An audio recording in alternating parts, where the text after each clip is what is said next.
Good evening, everybody. Yeah. So I think it's 6 o'clock, and so I want to keep this session very short and sweet. We'll be focusing on the topic that we have chosen for this session, and we'll try not to stray too much. So there are two things that we want to discuss about in this session. The first thing is pretty important. We are trying to talk about the art of taking breaks. How can we take breaks effectively? Now, before I start giving you any kind of suggestions, I want you to assess for yourself whether you are taking good quality breaks or not. And I'll give you 3 parameters for judging whether your way of taking break is good or not. Ask yourself 3 questions. The first question is it helping you relax physically? And by physically, I primarily mean your eyes, because lot of study is being done on the screen nowadays, whether it is your mobile screen or laptop screen.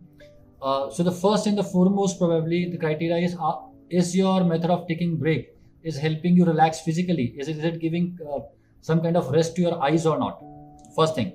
Second thing, is it something which is helping you unwind?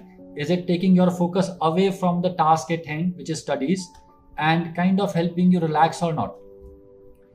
And third and most important, not most important, but third and equally important would be whether that break, after that break, whether you come back feeling more motivated about the studies or you come back feeling drained. So these are the 3 indicators. Is it relaxing you physically, especially your eyes? Is it relaxing you mentally? Is it increasing your motivation?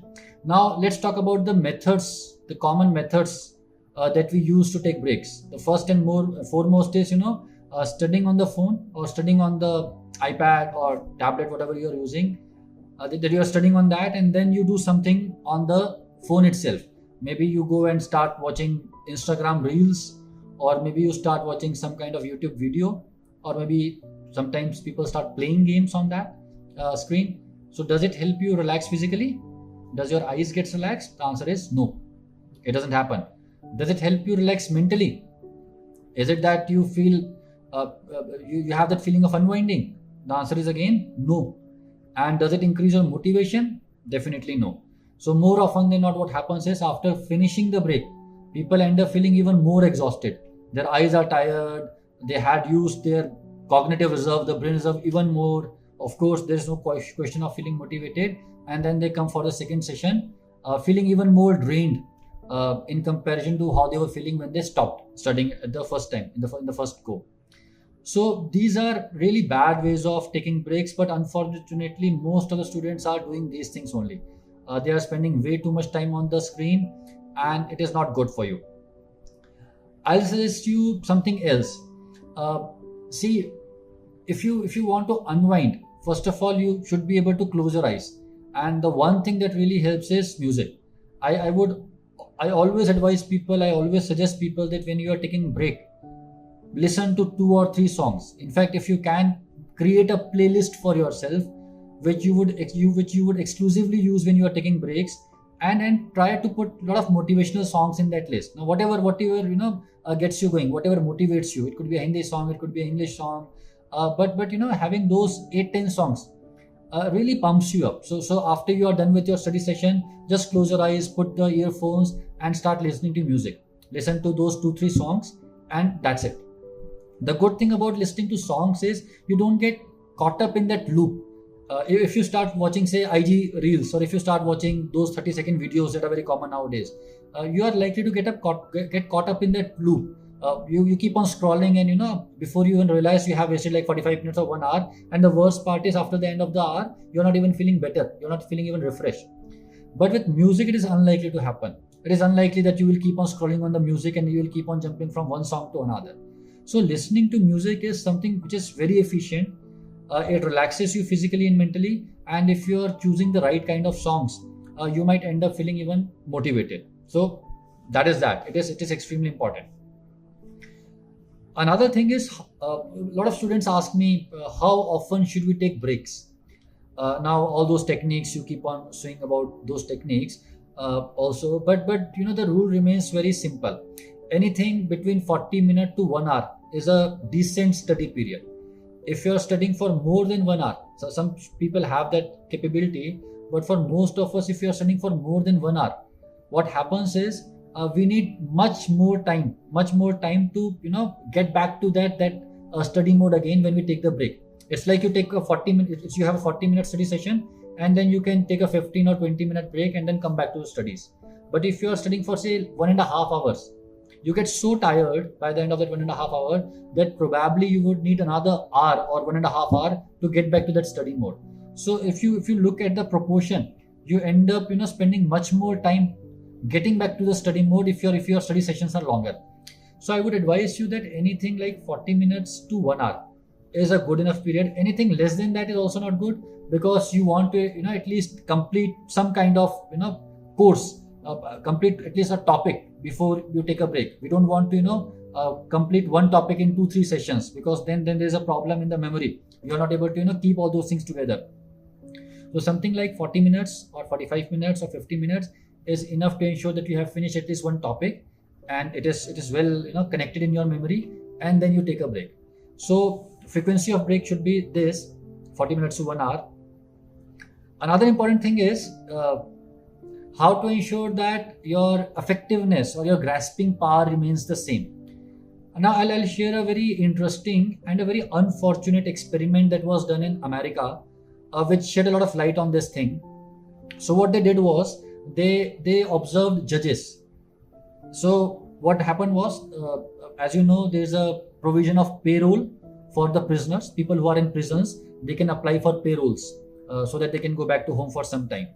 So when a prisoner applies for payroll, the judge who looks at the application usually rejects it. The default answer is no, unless he finds something good in that application. In that case, he may approve it. So the default outcome is rejection of a payroll.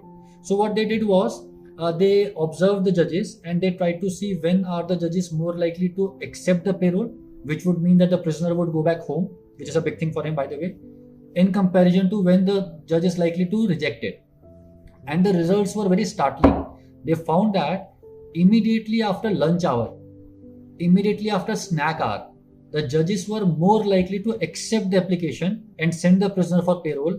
And as the time approached the lunch, say they took lunch at 2 o'clock, as the time approached towards 2 p.m., it was 1 o'clock or 1:15, 1:30, the chances of the payroll getting rejected increased significantly. So what we understood from that experiment was, when the judges were hungry, they were not interested in even reading the application. They would just say no, because their mind was not in that state. Their mind was not in the state. The mind was not interested to put efforts. The mind does not work well when there is hypoglycemia or the sugar levels are going down. So how can we use that in our preparation? Ensure that your sugar levels are well maintained. If you are having only 2 or 3 meals and they are like 4-6 hours apart, it is likely that in the later half, your sugar levels will start to drop, and so would be your grasping capabilities. So just by ensuring that every 1.5 hours you have something little to eat would ensure that your sugar levels are maintained, and it would also ensure that your grasping capabilities is also maintained. So keep on munching. Don't become fat, right? I'm not suggesting that. Don't eat too much. Don't gain weight. People tend to gain weight during preparation years. Don't do that. But a little bit of something might ensure that your grasping capability remains good. So this is a very interesting experiment and a very unfortunate one. Just imagine a prisoner has to stay in prison because the judge was hungry. But life is unfair. You can't do much. All right. The next thing is about coffee. So doctors are coffee addicts, caffeine addicts, right? We gulp coffee like anything. The problem with coffee, as you're aware, is that it has a lot of caffeine. And as you know, caffeine is a stimulant. Now, when you are preparing, especially for people who are about to appear for exams, their sympathetic drive is already at very high level. You're anxious, your sympathetic drive is at all-time high. And on the top of that, when you keep on gulping coffee, you tend to become irritable. The attention span starts to drop. You may feel jittery, and again, your grasping capability, your attention, all will take a hit. So too much of coffee, not cool. Too much of coffee, not good.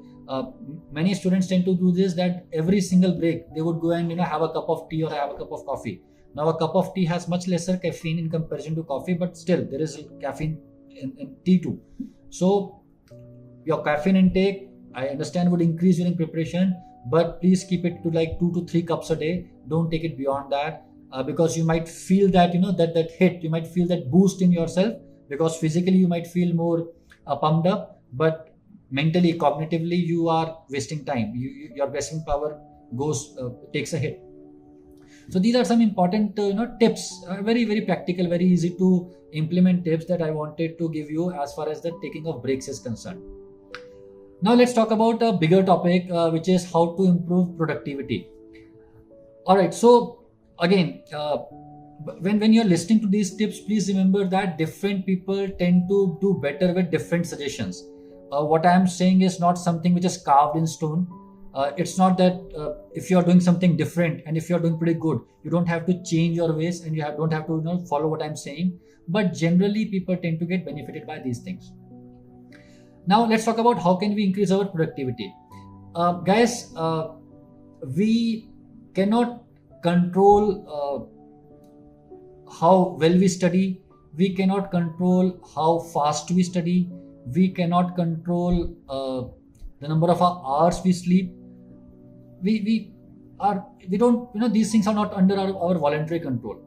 But how we feel, what is our mood state, can be manipulated to some extent. And let us use this mood manipulation to our advantage. What do I mean by that? Imagine 2 scenarios. In the first scenario, you get up in the morning and you are feeling really good. You are feeling really motivated. You are like, bas ab to kuch karke dikhana hai bada, and I'll study like crazy. I'll do this, I'll do that.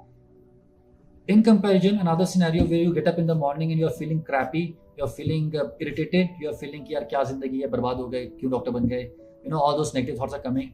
What do you think? Which day is likely to go better?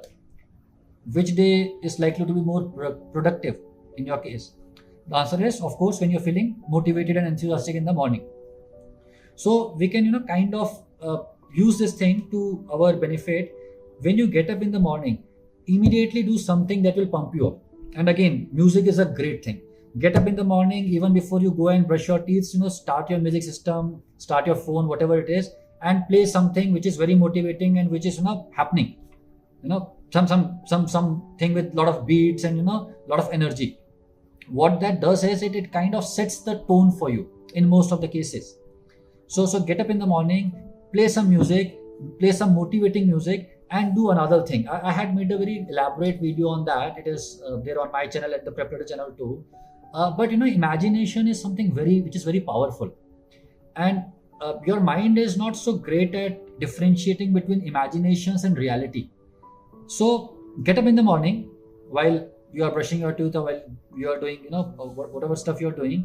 Close your eyes and start imagining. And one of the greatest thing to imagine is imagine the college from which you want to do your post graduation. Say you are a Delhi student and you want to go to MAMC. You want to do, say, orthopedics from MAMC. Get up in the morning, close your eyes, and just look in your imagination. Look at that building, those big letters, Maulana Azad Medical College, or All India Institute of Medical Sciences, or PGI Chandigarh, or UCMS, or Grants Medical College, whatever it is for you. Just imagine that gate. Just imagine that board, and imagine yourself standing in front of that gate. Imagine yourself, wearing that white apron, wearing that stethoscope around your neck, and standing in front of that gate. And then imagine you're walking inside that gate, and then imagine going in front of the department, which is your dream department, whether it is orthopedics, whether it is psychiatry, whether it is surgery, whatever it is. Again, imagine Department of Orthopedics, MAMC, Department of Orthopedics, AIIMS, and imagine you walking into the department. Imagine these things in great details, as vivid details as possible. Because when you spend those 3-4 minutes in imagination, your mind gets pumped up like anything. Your mind feels as if these things are happening. And when your mind feels that your imagination is coming true, your dream is coming true, it gets pumped up like anything. Your energy levels increase, your motivation level increase, your sadness goes away. You feel like ye to paake rehna hai, ye to karna hi karna hai. And those 15-20 minutes every morning can set up the day for you. And this is an incredibly powerful exercise. Later on, I found about this in the literature also. I forgot what it is called. But it's incredibly powerful, and it can set the day for you. So do this in the morning hours, and it would be great. Second thing, Please remember, no matter what you do, no matter how motivated you are, no matter how desperately you want to get selected, no matter how good your intentions are, there would be bad days. Remember that, and accept that. I keep on talking about this thing again and again, but I'll again discuss this because it's so important. Sometimes things don't go our way. Sometimes you will wake up late. Sometimes you would feel crappy in the morning. Sometimes you would waste time. That does not mean that you would waste the entire day. A wasted hour should not become a wasted day. That should be your motto. Even if you had planned to get up at 11 in the morning or 10 in the morning, and because of any XY reason you got up at 12, does not mean that you have to waste the entire day. I keep on telling this, that consider that your day has got 4 parts: a morning part, an afternoon, an evening, and a night part. So say 3.5 hours each. Say you woke up late. Just tell yourself that you wasted the morning session. The afternoon, evening, and night session is intact and use it properly. Don't stop thinking in the form of days and start thinking in the form of sessions. If you woke up late, it's okay. Morning got wasted, 3 sessions are left. After lunch, you ended up gossiping with your friend, it's okay. Afternoon session got wasted, but evening and night session are still intact.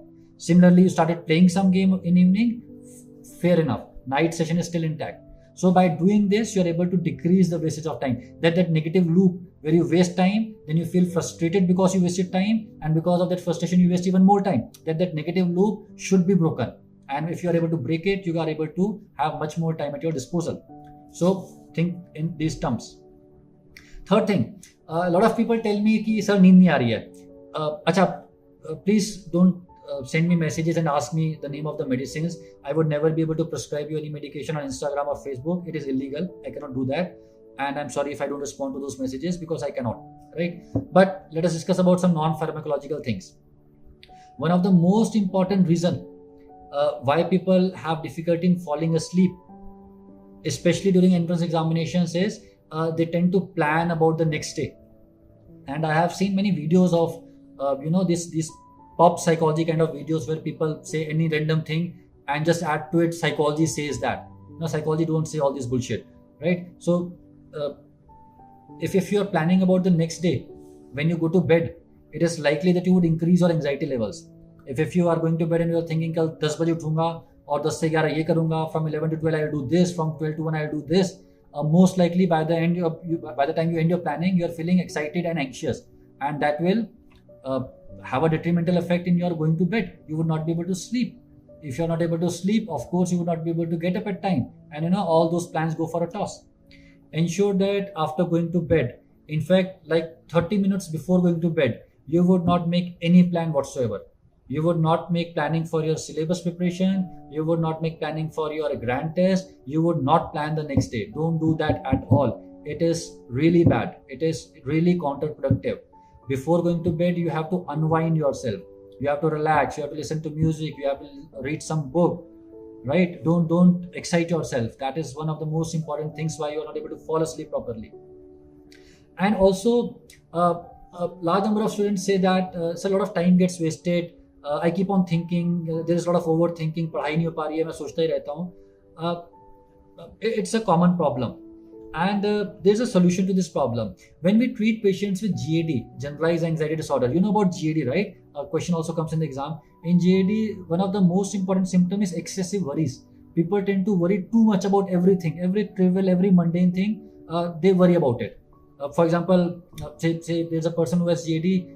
He'll think tomorrow whether the maid will come or not. If the maid doesn't come, who will do the dishes? If the dishes are not done, who will make the breakfast? If the breakfast is not made, what will happen? Will I have a fight with my spouse or not? Will my child go to the school at the time? Will he have an accident? So imaginary scenarios, and again a chain of thought, from one thought to another, from second to third, and by the time you are on the 10th thought, you are completely intertwined with thoughts, feeling overwhelmed by all this information. Same thing happens with the examination. You start thinking, when will I be able to complete the subject? If I complete the subject in so much time, what will happen to the other subject? When will I do the grand test? When will I do the question bank? My friend is studying very well. She's getting more marks. I'm not getting much marks. She'll get a better college. I won't get a better college. All those things keep on coming in your mind. And you cannot stop it. See, your mind is something which is very dynamic. It's impossible to stop your mind. There is no point trying to stop your mind. But what you can do is you can tell your mind stuff. For example, if you're feeling overwhelmed, tell yourself that, okay, I'm having a lot of thoughts, I'm having a lot of worries, but I will think about worries between 5 p.m. to 5:15 p.m. Give yourself a time slot when you will think about all these things. Any thought that creates tension in your mind comes in the mind, just write it down and tell yourself this is a valid thought, but I will think about it between 5 to 5:15 p.m. when I'm going for a tea break, or I'll think about it between 6 to 6:15 p.m. We call this concept as worry time. When we do cognitive behavioral therapy in GD patients, we tell them that apply the principle of worry time in your lives, and you can also apply the principle of worry time. Just keep those 15 or 20 minutes apart for yourself when you will worry. You will only worry during those time. All kind of thoughts can come, but when the clock says 5:15, again you have to say, okay, time is over, and now let us do something else. Now, when I'm telling you all these things, please don't expect that you will be able to master these things in one go. Even I am not able to master all these things despite having told these things to thousands of people. But I am becoming better. With every day, I am able to follow these tips much better for myself. And these things happen over a period of time. So it's okay if on occasions you fumble, if on occasions you are not able to apply these things, it's okay. You will keep on becoming better. Keep on telling yourself कि आगे better करेंगे. So these are some of the practical tips, guys and girls, that I think would be helpful in your preparation. And we are just trying to touch on the practical aspects of preparation in these news sessions. We try to motivate people. We talk about the courses. We talk about the strategies. But these small things do get left, and that is why we are doing these news sessions, because we want to help you with these little things also. They are little things, but they have a huge impact on the way you feel and the way you prepare, and of course finally the results you get. So I hope this little session, this small session was useful, and I will come again next week with something else, something new, but something equally pertinent. Alright guys, keep on studying hard. This 1 year, this 9 month, this 10 month, whatever time is left is extremely important. I know you are sick of listening to this thing that कि बस इस बार और पढ़ लो फिर life set है, but trust me guys, इस बार और पढ़ लो सही में life set है. People keep on saying negative things about doctors. People keep on saying negative things about our profession. People keep on saying things कि कोई फायदा नहीं बचा डॉक्टर बनने का. But believe me guys, being a doctor in India is still a very rewarding thing. Being a doctor in India is still one of the best profession to be in. I am a psychiatrist. I live in Delhi NCR. I have seen all these big shot IITians, IIM people even from Stanford and great universities who have done MBAs, who did great. But by the time they reach 40, 45, they start struggling. They carry that fear with themselves that कि job चली गई तो क्या होगा, recession आ गया तो क्या होगा, company ने निकाल दिया तो क्या होगा, somebody young will come and replace me. I am yet to meet a 40-year-old doctor who has any of these anxieties, right? So I know our life has been tough. We have been studying very hard all this life. We have been seeing our friends, getting married and going on vacations while we are burning midnight oil. But everything is worth it. A few years from now, you will realize that when your friend will talk to you, when your friend will tell you na कि यार job चली गई, and when at that time you would be at the peak of your practice, you would thank yourself for choosing this profession, and you would thank yourself for sticking to this profession. So whenever you see a senior doctor writing a negative post about medical sciences or a negative post about the profession of doctors, just understand that he or she had a bad day, and we all have bad days. This is our basic human psychology. We tend to talk about bad things that are happening around us, but we don't talk about good things. Look at yourself. When you get bad food from Zomato or Swiggy, you are very quick and go and give them a negative recommendation, negative feedback. But when the food is great, nobody cares. Nobody goes and types feedback on the internet. This is true for these doctors writing long posts about medical profession. When they have a bad day, they tend to write all those stuff. But the kind of impact that those posts have on a medical student, it is very bad. Medical students tend to think that my life is already bad, and it appears it will go only worse in the future. That is not true. Life tends to become better. Life will become better, and we'll meet after 10 years and we'll discuss this thing again, because by that time your life will be much, much better. Alright guys, all the best. Take care. God bless.